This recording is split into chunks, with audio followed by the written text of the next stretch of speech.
Ang mabuting balita ng Panginoon ayon kay San Mateo.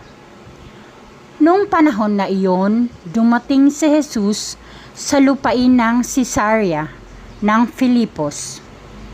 Tinanong niya ang mga alagad, "Sino raw ang anak ng tao ayon sa mga tao?" At sumagot sila, "Ang sabi po ng ilan ay si Juan Bautista kayo. Sabi naman ng iba, si Elias kayo. At may nagsasabi pang si Jeremias kayo o isa sa mga propeta. Kayo naman, ano ang sabi ninyo? Sino ako?" Tanong niya sa kanila.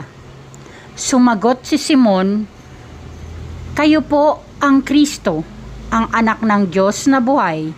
Sinabi sa kanya ni Jesus, "Mapalad ka, Simon na anak ni Jonas, sapagkat ang katotohanan ito'y hindi inihayag sa iyo ng sinumang tao kundi ang aking Amang nasa langit. At sinabi ko naman sa iyo, ikaw ay Pedro.